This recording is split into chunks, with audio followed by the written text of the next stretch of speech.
Alhamdulillah, nahmaduhu wa nasta'inuhu wa nastaghfiruh wa na'udzu billahi min shururi anfusina wa min sayyiati a'malina. Man yahdihillahu fala mudilla lahu wa man yudlil fala hadiya lahu. أشهد أن لا إله إلا الله وحده لا شريك له وأشهد أن محمدا عبده ورسوله. اللهم صل وسلم على سيدنا وحبيبنا رسول الله وعلى آله وصحبه ومن تبعه ونصره ووالاه. يا أيها الذين آمنوا اتقوا الله حق تقاته ولا تموتن إلا وأنتم مسلمون. أما بعد، فإن أصدق الحديث كتاب الله، وخير الهدي هدي محمد صلى الله عليه وسلم، وشر الأمور محدثاتها، وكل محدثة بدعة، وكل بدعة ضلالة، وكل ضلالة في النار. Sidang Jumaat yang dirahmati Allah, marilah kita semua mengingati apa yang Allah Azza wa Jalla ingatkan kita, yaitu ya ayyuhalladzina amanu taqullaha wa qulu qawlan sadida yuslih lakum a'malakum wa yaghfir lakum dhunubakum wa man yuti'illaha wa rasulahu faqad faza fawzan 'azima. Inna 'aradna al-amanata 'ala as-samawati wal-ardi wal-jibal فأبين أن يحملنها وأشفقن منها وحملها الإنسان إنه كان ظلوما جهولا.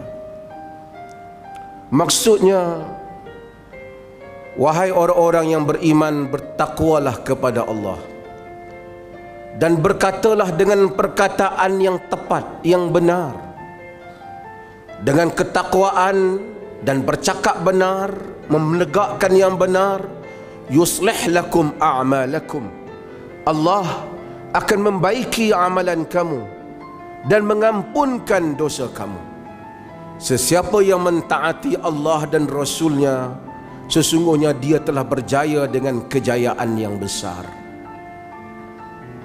Kemudian Allah menyatakan, sesungguhnya kami telah membentangkan amanah kepada langit, bumi dan bukit bukau.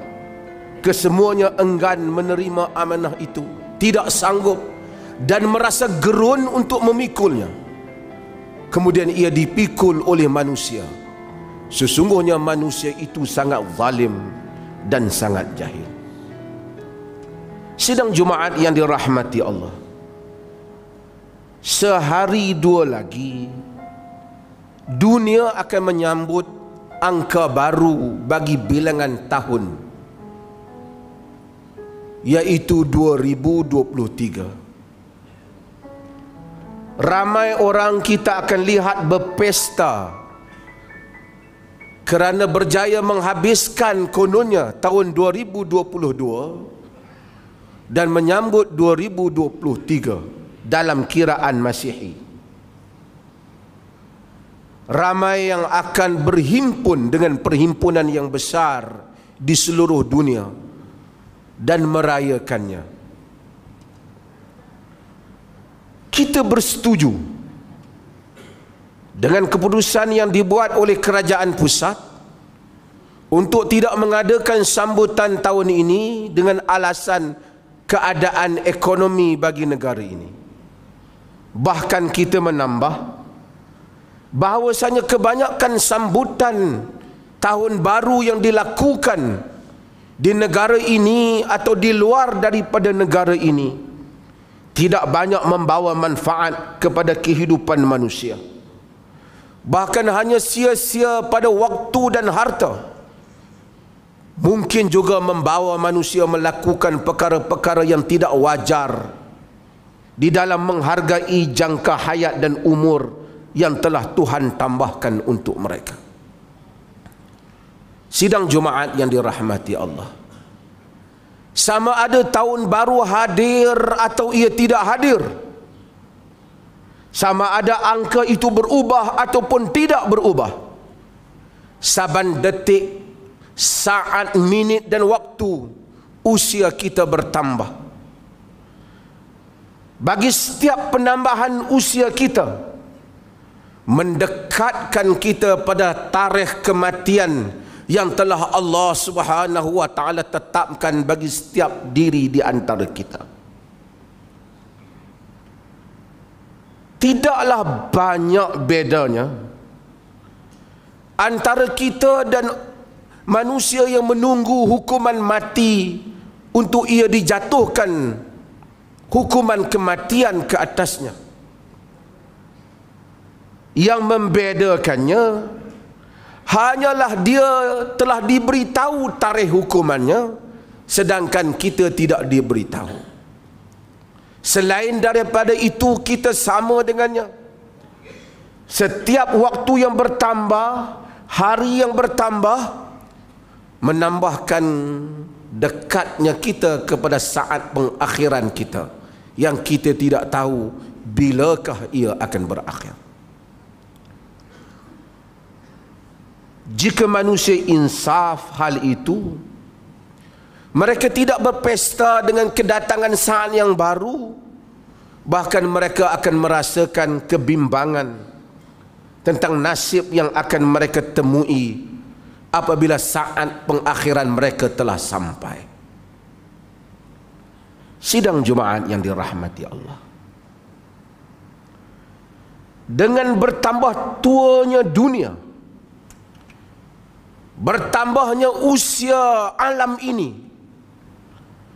manusia akan melihat berbagai-bagai fitnah dan kejadian-kejadian yang mungkin tidak disaksikan oleh generasi sebelum daripada kita.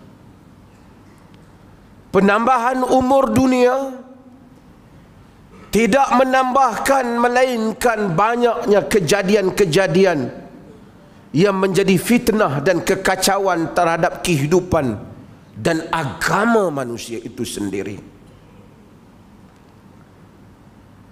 Banyak perkara-perkara yang akan bertambah mengelirukan manusia. Banyak pertimbangan-pertimbangan yang akan merubah yang benar menjadi salah, yang salah menjadi benar. Lihat saja isu LGBT. Hampir keseluruhan dunia ini tidak lagi berani menudingnya sebagai suatu perkara yang salah. Bahkan mereka yang menyatakan salah itu juga berhati-hati untuk mengkritik isu ini. Di barat, ia telah menjadi seakan-akan salah satu nilai yang diterima atas nama kebebasan hak manusia memilih, sehingga manusia gagal membedakan jantina antara mereka. Demikian isu demi isu dalam kehidupan manusia, rasuah akan dianggap sesuatu yang normal nanti. Mengambil harta orang akan diberikan pembelaan. Yang berbicara tentang rasuah akhirnya berubah, mereka juga mempunyai pendekatan yang lain demi kehendak diri masing-masing.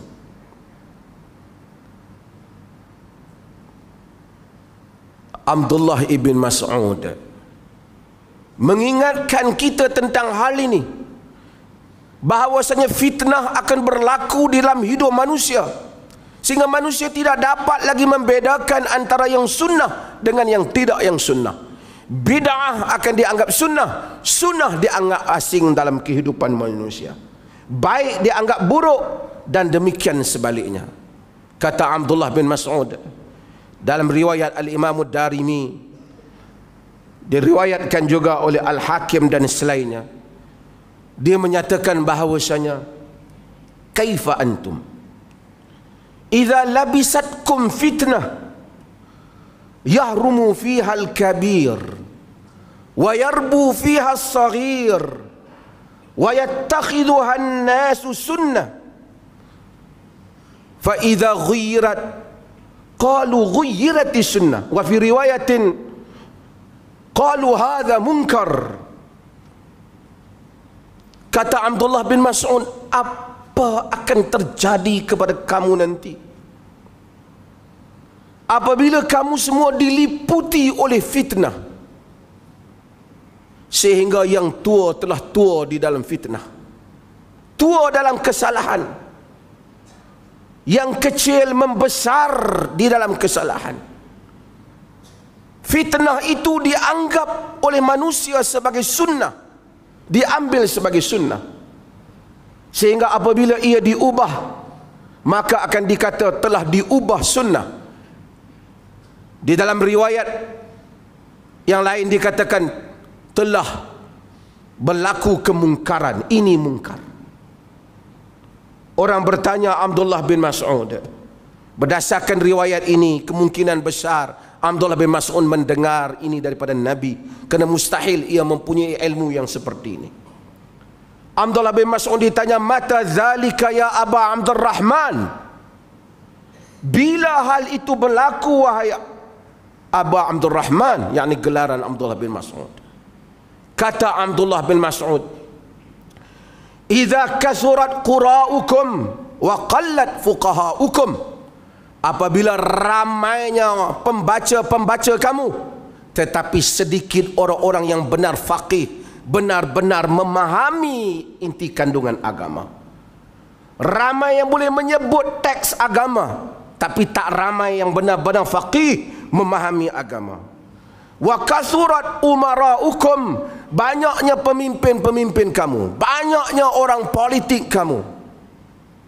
Wa qallat umana'ukum, sedikit pula orang-orang yang amanah di kalangan kamu. Wal tumisatid dunya bi'amalil akhirah, dan dicari dunia dengan amalan akhirat. Orang memperkatakan tentang agama, berpakaian agama, menangis dengan tangisan agama, bukan kerana agama, tetapi kerana habuan dunia dan kedudukan dunia yang dicari. Inilah fitnah yang akan dihadapi oleh manusia di dalam kehidupan beragama. Di dalam hadis yang lain, Nabi SAW menyebut, Baginda SAW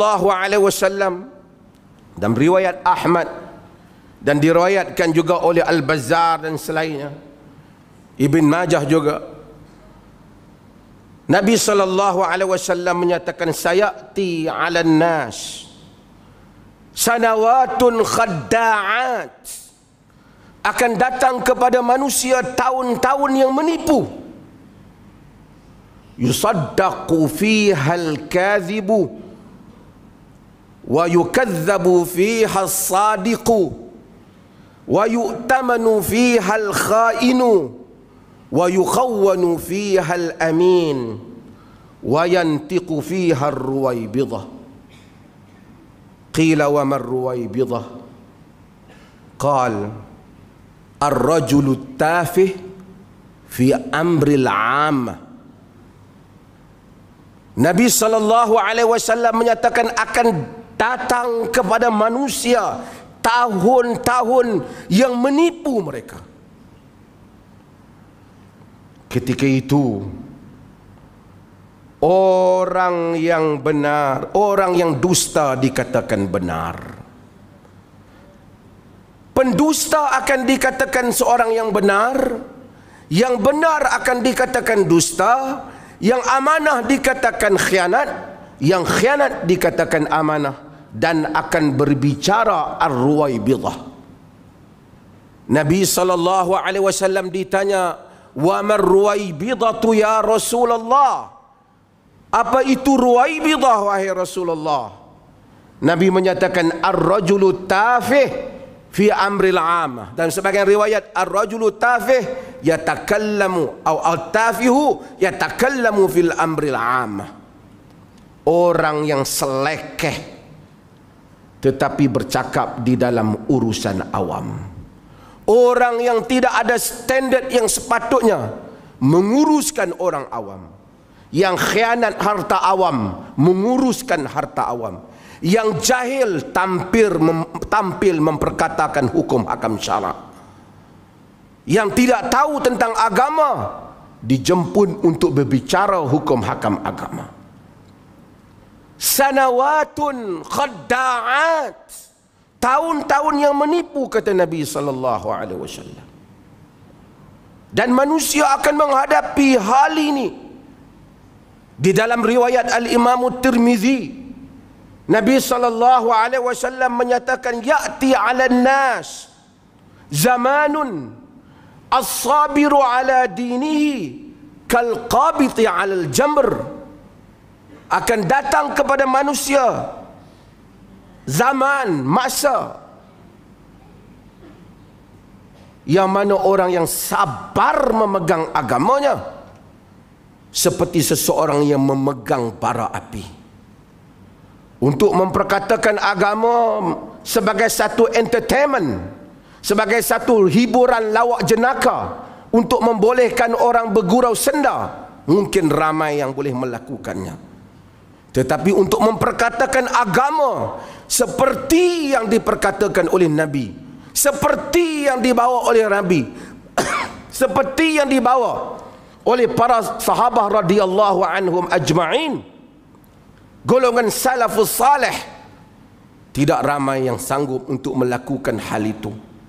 Bahkan dia akan dianggap sebagai asing apabila memperkatakan tentang sunnah dan mempertahankan sunnah yang menjadi amalan Nabi sallallahu alaihi wasallam. Di dalam hadis yang diriwayatkan oleh al-Imam Muslim, seperti mana yang kita tahu, baginda sallallahu alaihi wasallam menyatakan, bada al-islamu ghariba wa sayaudu ghariba kama bada. Islam itu datang yang asing, dia anggap pelik dan akan kembali dalam keadaan asing seperti mana ia bermula. Fatuba lil ghuraba, dan untunglah orang-orang yang dianggap asing. Dalam riwayat Imam Ahmad dalam Musnad, ditanya Nabi sallallahu alaihi wasallam, manil ghuraba, siapakah yang asing itu wahai Rasulullah? Siapakah golongan yang dianggap asing itu Rasulullah? Nabi menyatakan, unasun salihun fi unasin su'in kathir, man ya'sihim aktsaru mimman yuti'uhum. Manusia yang saleh, yang hidup pada manusia yang kebanyakannya buruk, orang yang menyokong mereka lebih sedikit dibandingkan orang yang menentang mereka. Hadirin Jumaat yang dirahmati Allah, menyadari hakikat yang seperti ini, marilah kita semua menyiapkan diri dan perasaan kita bahawasanya kita menghadapi hari-hari yang mendatang. Benar, ke tahun baru boleh untuk kita jadikan manfaat dalam menyusun pekerjaan kita. Allah Subhanahu wa taala menyebut dalam Al-Quran, inna iddatash syuhuri 'indallahi 12 syahran fi kitabillah yauma khalaqas samawati wal ard minha arba'atun hurum. Sesungguhnya bilangan bulan-bulan di sisi Allah ialah 12 bulan di dalam kitab Allah pada hari penciptaan langit dan bumi. 4 daripadanya ialah bulan yang diharamkan. Kita mengambil ruang itu untuk kita semua menyusun kerja kita bagi tahun yang akan datang, kerana kalaulah itulah penyusunan yang manusia aturkan, supaya yang lepas yang kita lalui lebih baik di hadapan yang akan kita lakukan. Innallah, kata Nabi, innallaha yuhibbu idza amila amalan ahadukum an yudqinahu. Allah suka apabila seseorang mengamalkan satu amalan, satu kerja, buat satu kerja, dia bersungguh-sungguh dan tekun dengan kerjanya. Akhirnya, marilah sama-sama kita ingat apa yang Allah nyatakan dalam Al-Quran. Ya ayyuhalladzina amanu, ya ayyuhalladzina amanu taqullah wal tanzur nafsun ma qaddamat lighad wattaqullah innallaha khabirun bima ta'malun. Wahai orang-orang yang beriman, bertakwalah kepada Allah, dan setiap diri lihatlah apa yang telah ia sediakan untuk menghadapi hari esok. Bertakwalah kepada Allah, sesungguhnya Allah sangat meliputi pengetahuannya atas apa yang kamu kerjakan. Barakallahu li wa lakum fil Qur'anil azim wa nafa'ani wa iyyakum bil ayati wa dzikril hakim.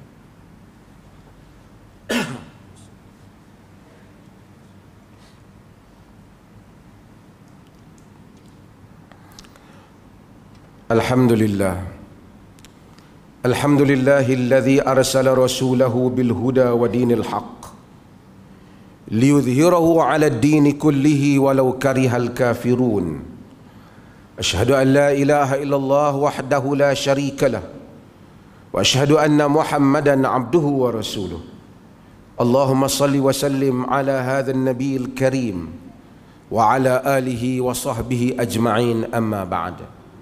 فيا أيها الإخوة المؤمنون أوصيكم ونفسي بتقوى الله وتزودوا فإن خير الزاد التقوى. Sidang Jumaat yang dirahmati Allah, berbekallah kita semua, sebaik-baik bekalan ialah taqwa.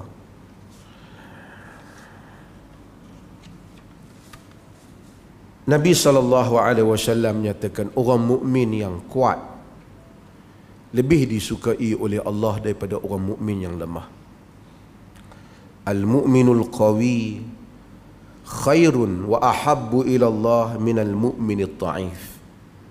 Orang mukmin yang kuat lebih baik dan disukai oleh Allah daripada orang mukmin yang dhaif. Wa fi kulli khair, semuanya ada kebaikan. Kalau dia memang lemah, memang tak sihat pun ada kebaikan dia. Ihris ala ma yanfa'uk wasta'in billahi wala ta'jiz. Sungguh-sungguh bagi perhatian apa yang memberi manfaat kepada kamu. Minta tolong kepada Allah dan jangan kamu menjadi lemah. Hadis Muslim. Kita ubah diri kita. Kalau orang lain berazam dengan tahun baru untuk mereka mencapai pencapaian tertentu, kita orang mukmin juga patut sentiasa berazam. Yang lemah mesti lebih sehat dan kuat. Yang sentiasa mengharapkan pertolongan orang patut boleh bangun untuk berdikari. Yang patah semangat untuk melakukan kebaikan patut bangun semangatnya. Yang kurang memberikan sokongan ataupun pertolongan atau manfaat pada orang lain, berfikir bagaimana supaya ia bermanfaat. Yang suka menyebut dirinya, saya tak mampu, saya tak larat, saya tak boleh, wala ta'jiz, jangan lemah, kata Nabi. Sebab itu agama menyukai orang-orang yang kelihatan cergas, kuat, sihat, jika itu semua digunakan untuk manfaat kehidupan ke arah kebaikan dirinya dan orang lain juga. Maka mudah-mudahan kita sentiasa mengambil kesempatan di atas kesihatan yang Allah berikan. Inna Allah wa malaikatahu yusalluna 'alan nabi ya ayyuhalladzina amanu sallu 'alaihi wa sallimu taslima. Sesungguhnya Allah dan malaikatnya berselawat ke atas Nabi. Wahai orang-orang yang beriman, hendaklah kamu berselawat dan salam kepadanya. Allahumma salli ala Muhammad wa ala ali Muhammad kama sallaita ala Ibrahim wa ala ali Ibrahim wa barik ala Muhammad wa ala ali Muhammad kama barakta ala Ibrahim wa ala ali Ibrahim fil alamin innaka Hamidun Majid. Allahumma ighfiril muslimina wal muslimat wal mu'minina wal mu'minat al ahya minhum wal amwat innaka sami'un mujibud da'wat wa qadiyal hajat. Ya Allah, Ampunilah seluruh kaum muslimin sama ada yang hidup ataupun yang telah mati. Ya Allah, berikanlah petunjuk hidayah serta rahmat-Mu kepada kami sekalian hamba-hamba-Mu dan kepada pemimpin kami, terutama Raja Pemerintah Negeri Perlis, Tuanku Syed Faiz, Tuanku Syed Sirajuddin, Ibnu Almarhum Tuanku Syed Putra Jamalul Lail, dan Raja Muda Perlis Tuanku Syed Faizuddin Putra, Ibnu Tuanku Syed Sirajuddin Jamalul Lail, serta kaum kerabat baginda, supaya sentiasa beramal dengan kitab-Mu dan sunnah Nabi Muhammad sallallahu alaihi wasallam. Engkau lanjutkanlah usia baginda berdua dalam keadaan selamat, sihat sejahtera, dan semoga dengan kesihatan yang baik yang Engkau kurniakan kepada baginda berdua, terlaksananya pemerintahan yang adil lagi diredai oleh-Mu. Ya Rahman, Ya Rahim, kami memohon kepadamu dengan segala kerendahan diri sebagai hamba-Mu. Engkau indahkanlah akhlak kami, Engkau perbaiki pergaulan antara kami, Engkau jadikanlah kami umat yang bermentaliti kelas pertama dalam tindakan. Engkau pelihara kami dari penyakit lemah, malas, berfikiran dangkal dan buruk budi pekerti. Ya Allah, Engkau jauhilah kami dari bala dan kerosakan. Engkau tambahlah nikmat-Mu kepada kami. Engkau berilah kepada kami kebaikan hidup di dunia dan di akhirat. Rabbana atina fid dunya hasanah wa fil akhirati hasanah wa qina adzabannar. Innallaha ya'muru bil adli wal ihsan wa ita'i dzil qurba wa yanha 'anil fahsya'i wal munkari wal baghi ya'idzukum la'allakum tadhakkarun.